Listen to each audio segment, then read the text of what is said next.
Okay, there we go. We are recording. Okay. Should we give it another 2 minutes to wait for other attendees? Yeah.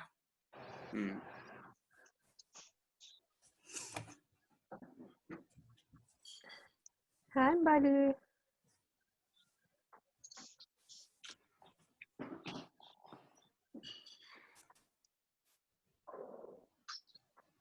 I don't think she can hear us. Hi, Mbali, can you hear us? No, she's frozen.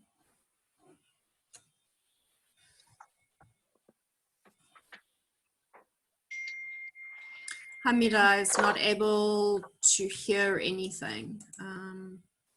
Oh, shame. Okay.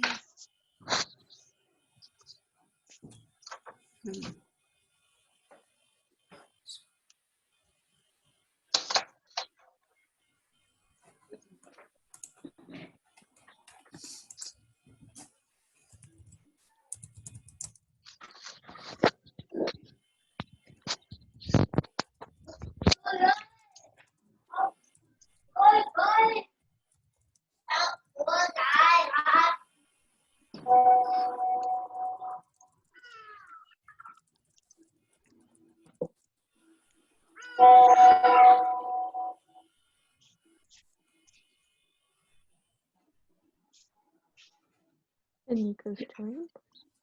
Excellent. Ah, there we go. Okay.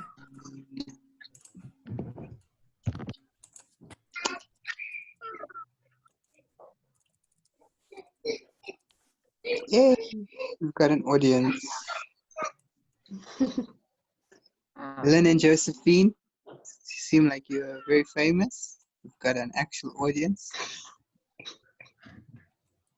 Guys, I'm getting a few messages about people having difficulties connecting. So if you can give me, sorry, I know we're already 3 minutes over. If you can give me another 2 minutes, I'd really like these people to be able to join. So let me assist them. While we're waiting, can we get an idea of where everyone is at in their studies? It'll help us pitch our information. Like an introduction for everybody. So Zainab told us that she's in undergrad. Who else wants to go next?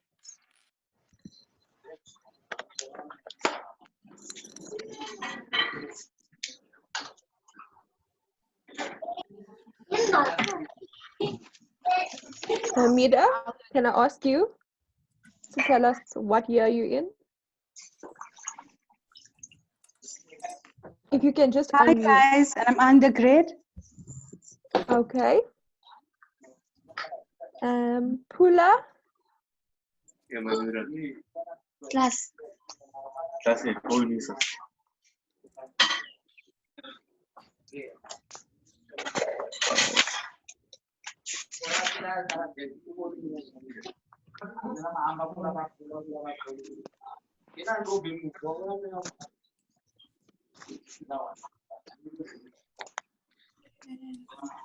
Pula's in honors. Anika.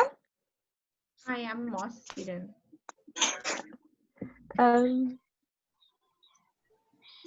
might say it wrong, but I think it's Deepesh. Hello. Hi there. Yeah, I'm a mentor. I'm doing my internship for counseling psychology. Oh, okay. Wow, that's amazing. Hello. Yes. Hi, Sandile. How are you? It's Genevieve. Hi, can you hear me? Okay, Sandile, I'm going to put you on speakerphone. At the moment, we're doing introductions, and then the meeting will commence. Reconnecting.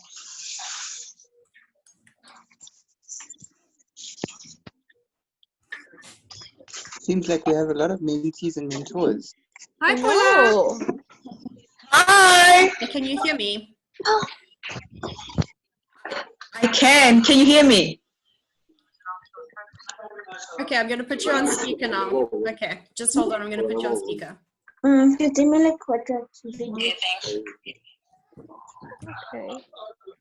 Can we get started? Yes, let's get started. Okay, welcome everyone. Thank you so much for joining us. We're very pleased to have you here. My name is Genevieve. For those of you who aren't familiar with me, I'm the Vice Chairperson of the Student Division.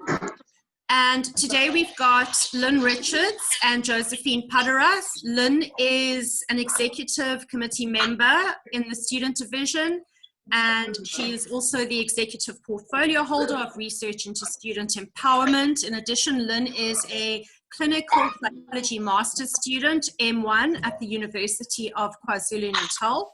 Josephine Padarath is also with the Student Division. She is the chairperson of our FAQ subcommittee, and Josephine is a registered counsellor registered with the PsySSA. So Lynne and Josephine will be taking your questions today and discussing anything you would like to talk about that they are able to answer. With regards to asking questions, what we're going to do first is Lynne and Josephine are going to go through the questions that were sent via email. After that, we will take your questions. However, please send me questions in the chat option. It's in the bottom of your screen. You'll see it there. It says chat. So please send your questions to me, and I will then send them or ask Lynne and Josephine to answer. All right. Perfect. Okay. All right. Let's get started. Okay. So the first question we received was clinical psychology versus counseling psychology, and which branch offers more career opportunities? Also, what is the difference between clinical and counseling, and then which offers more opportunities?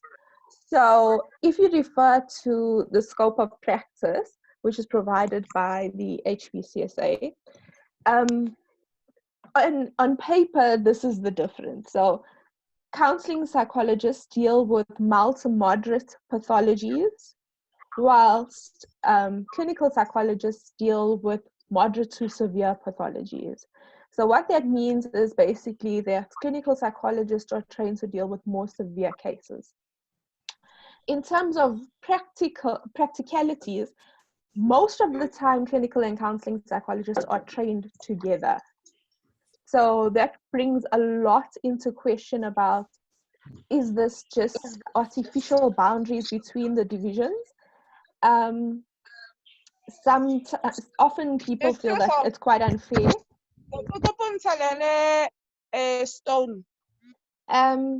And also in terms of practicality, so internships for counseling psychology students are more often in clinics or schools, whilst internships for clinical is in hospitals.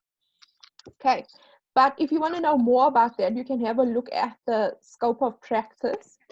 So again, if you want to go into one of these fields, you're going to have to know that going into your interview. They will probably ask why clinical or why counseling, and you have to have an idea of what the field entails.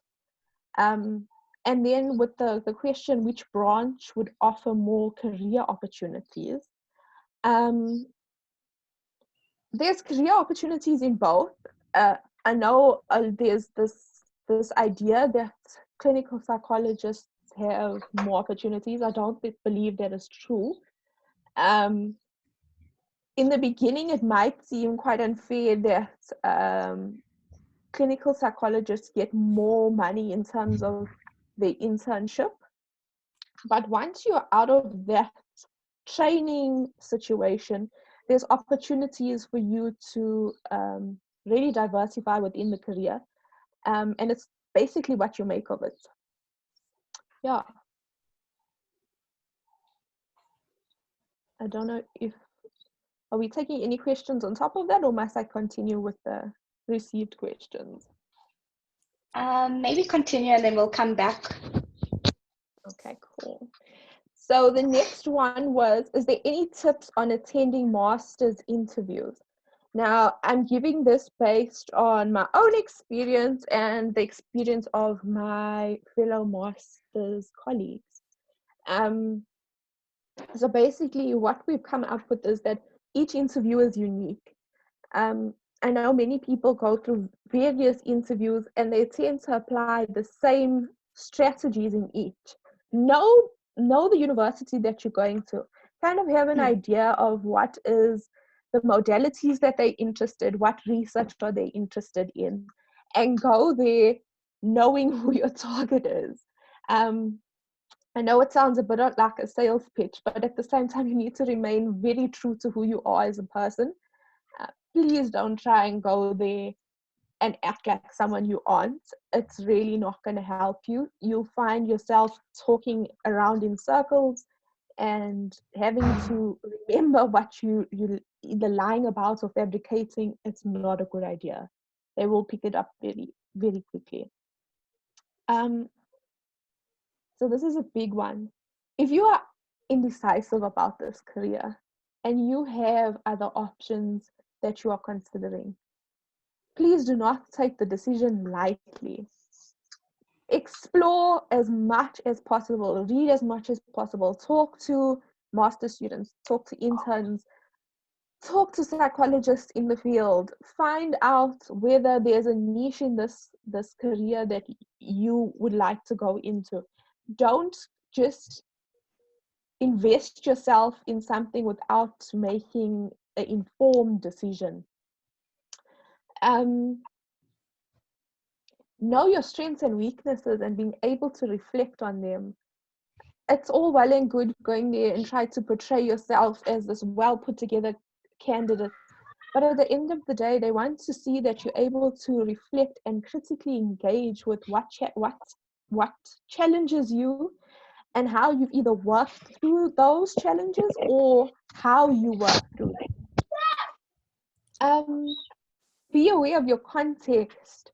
So many of us have watched all of these lovely psychology programs which are based overseas and think that everyone will be doing psychoanalysis. It's not like that. We live in South Africa.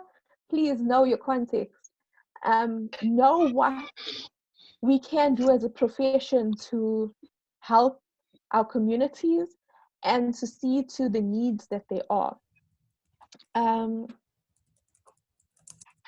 Some universities prioritize research, so know your topic well. Read quite extensively, know the main authors in the field. You kind of have a really good ability to summarize what you want to say about your research. Okay, this is important. Whatever the outcome is, just remember that you've gained experience from that the interview process. So take that experience you've gained and then help yourself for the next interview. Okay. This is a big one. Get experience. Get as much experience as possible. Lifeline, Padarath. Do every counselling course you can possibly do. Lay counselling is such a good option. It's such a good way of gaining experience in the field, and it will really, really help you in your practical training. Okay. I was asked, will the government look at more opportunities for psychology graduates to practice? I cannot speak on behalf of government.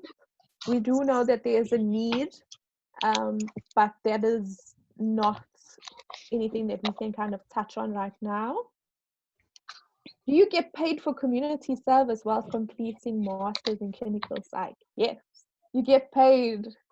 I think it would be very, very difficult if you didn't, because it is a whole year and you often are posted off to regions far away from your home, because remember, the aim of community services is to provide psychological services to people who are in need and also in areas where there are limited resources. The next question is, any reading resources that are essential for future clinical psychologists besides the DSM? So I have two answers to this question. Firstly, I don't believe that there are any essential readings, because each master's course is so very different from the next. It also depends on the modality that the university likes to focus on. That will inform your training a lot. But on the other hand, there is a really good book. It's called Becoming a Therapist, and it's by Scoville. And it basically walks you through the anxieties of becoming a new therapist. Okay.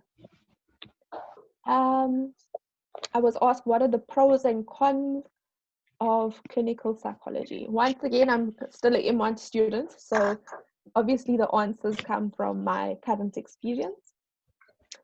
Cons, let's start with that. Okay, there is a lot of work.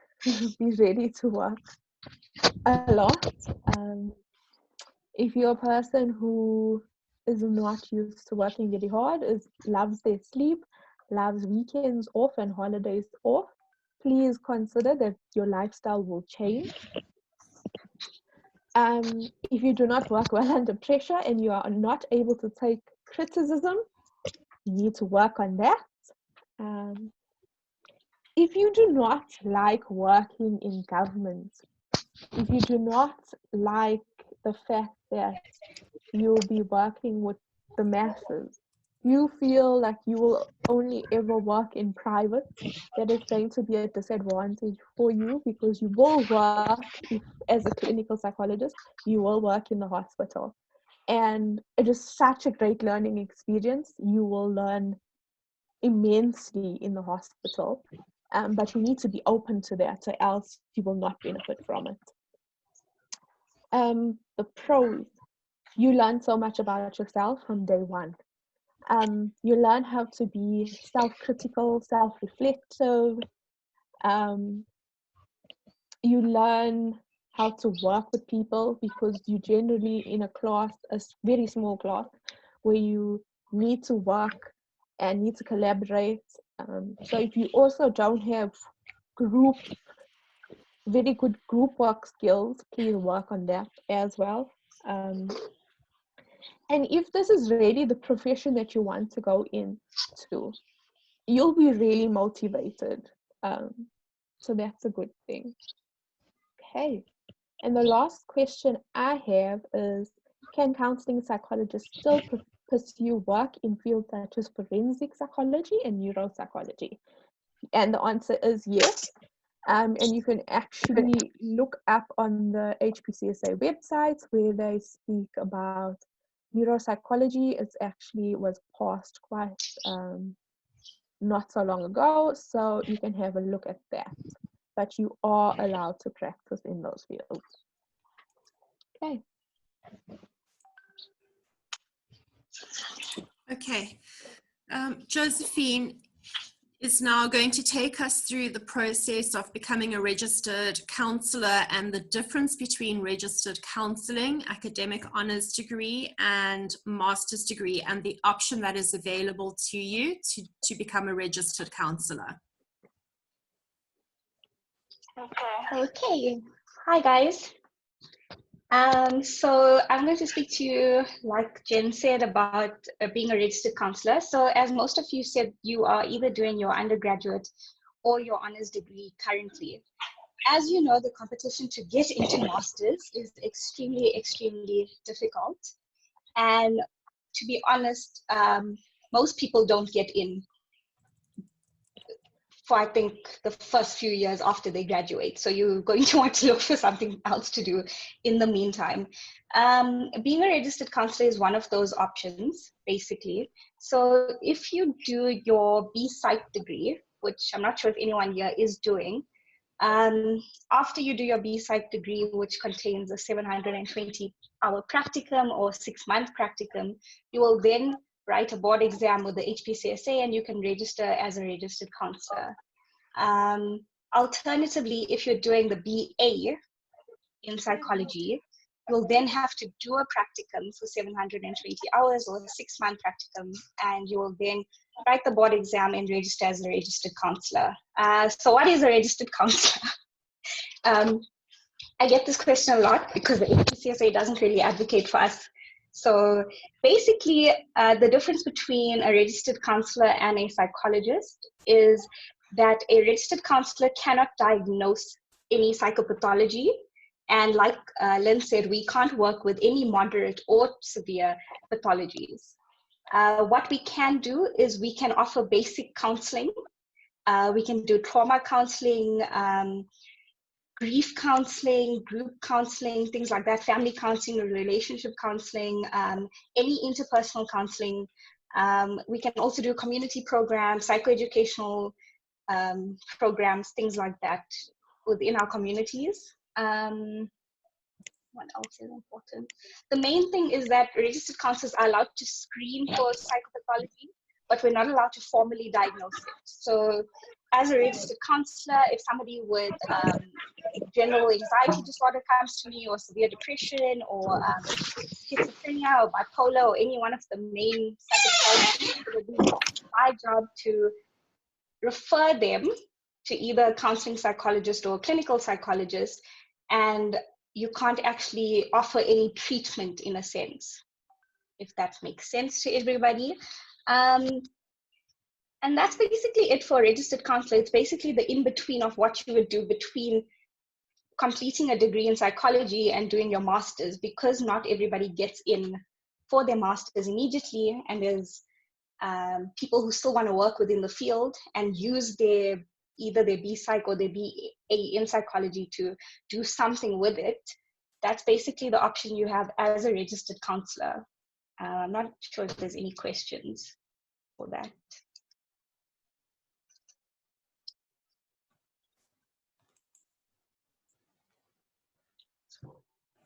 Okay, so let's go ahead. I have a question.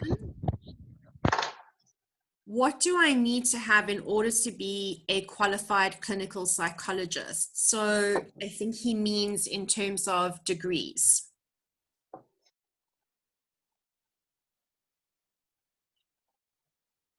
So I see Lynn's mic is muted. You would need your undergraduate, so either your BA in psychology or your B-Psych. If you have a BA in psychology, you would then need your honors and then your clinical psychology masters as well. So those are the 3 degrees that you would basically need: your BA in psychology, your honors degree, your clinical psychology masters. Yes, sorry, I was muted there, but yes, Josephine is 100% correct. And it doesn't have to be a BA, can be a Bachelor of Social Science. I know that's also a very common one. I know some people started off with either HR or industrial, so some of them are also BCom. Okay, great. I have another question. What can I do with a BA honors in psychology while pursuing masters work-wise? Ooh. Okay, so definitely, as Josephine has mentioned, registered counseling is one of them. So you can go into registered counseling, or you can do a B-Psych psychometry, which you'd do a B-Psych equivalent after your honors, and then you would go into psychometry, which also involves a practicum. Alternatively, there are unfortunately not that many opportunities, but I know a lot of people go into special needs education, where there's which is a really big field, and thankfully that is getting a lot more attention right now. I know some private institutions offer tutoring and lecturing positions. I know a lot of people go into academic writing, assisting students with writing up research proposals. Some people use their skills to assist students, preparing for the master's application process. So I think that is also where your entrepreneurial skills and your creativity has to come into the mix. How can you use the skills that you have gained to create employment opportunities for yourself? Unfortunately, we're sitting in the position where there's so many unemployed graduates in South Africa as a whole. I know we think of psychology as being the one profession where we sit with so many honors graduates, but it's actually a South African problem, and we need to start looking at more creative ways of solving that. Thank you. Okay, so Josephine, I think this is for you. Is it better to do an honors degree in psychology or a B-Psych? So the B-Psych is the honors degree in psychology. It comes with an honors equivalent. So the B-Psych is the honors equivalent. So it's basically you do 3 years of your BA, and your last year is an honors equivalent in which you do your practicum, you do your research, dissertation. And the reason why it's a good option to do the B-Psych is because you can then immediately go to the HPCSA after you get your degree, write your board exam, and you can then register as a registered counsellor. When you are a registered counsellor, there's a lot of job opportunities, even though they are hard to find. They are out there. A lot of schools hire registered counsellors, as well as you have the option to open up private practice as a registered counsellor. You are allowed to practice privately as well. But in terms of the honors degree, it would be better to do the B-Psych because it is your honors equivalent, and you don't have to then apply to do your honors. Thank you, Josephine. Hamida, does that answer your question? Yes, perfectly. Thank you. Thank you. We have another question. This is a favorite. Where could we find possible internships? I just want to ask, internships with regards to what qualification do you have that you're looking for in internship? Anika, can you hear me? Okay, let's come back to that question. Okay. Oh, there we go. Okay. Sorry, my mic was muted. So I've got my academic honors. Okay. So as far as I know, I might be incorrect. There are 2 other master's students, well, postmaster's students on here who can correct me if I'm wrong. But as far as I know, they are not internships for having an academic honors. You have to have a professional degree that you're registered with the HPCSA for. Yes, so that's as far as I know. Anyone else could add on to that. So your professional degrees are your B-Psych, and then your MAs for which you register with the HPCSA. Mm-hmm. If I can just say, if you are doing your B-Psych and, or even if you're not doing your B-Psych and you want to take your BA and do your practicum with it, you would then do your honors, and then you would add on your practicum. I'm not too sure. I think UJ offers it. There are a few other small institutions that do offer it as well as a separate program. B-Psych equivalent. Yeah, so it's just, that is just the practicum part of it. So it's just the 720 hours or the 6-month program. And from that, what you would do then is your institution would then assign you to a place where you would do your internship. Alternatively, I know how it worked with us at the place that I studied is that we approached schools in the area and asked them if we can do internships with them, and we then took it to your institution, the institution that we're studying with. But it's usually the communication between the institution and yourself, because they have a legal responsibility over you as a practicing student. Mm-hmm. Okay, I just wanted to mention that this link is going to end soon, so I'm going to create a new one and share that. I'm going to hopefully share it on the chat right now. Okay, we have 5 minutes remaining on this chat. So in the meantime, let's answer another question. Which university would you recommend to do honors between Wits and UNISA? Yeah. I really don't think that there's any preferences or any, it's a personal choice. I know it seems like it is cheaper to do it at UNISA, but at the end of the day, it depends on you. Are you better with distance learning? Or are you better with contact learning? I think definitely speak to students who went to those respective universities. It will give you a better idea of the program for you to make your decision. I don't believe that honors at any specific university stand you in better stead. You go to the interview and for masters, and you present yourself at the end of the day. You're not representing a university. Okay, to add to the question about books, any books that one can read, we have a message from Lillian. Another good reading is Talk Toolkit Therapy by Dr. Tharisha Naidu. This is therapy by South Africans within a South African context. And Lillian notes that it is also important to read on trauma, especially within the South African context. For example, the high incidence of rape and crime. So to add that to your book list. Just make sure you have copied over the link, which is in the chat, because once this ends, the chat will be cleared. Yes. Should we go over to the new link in the meantime? Okay, so I'm just going to end that. Okay.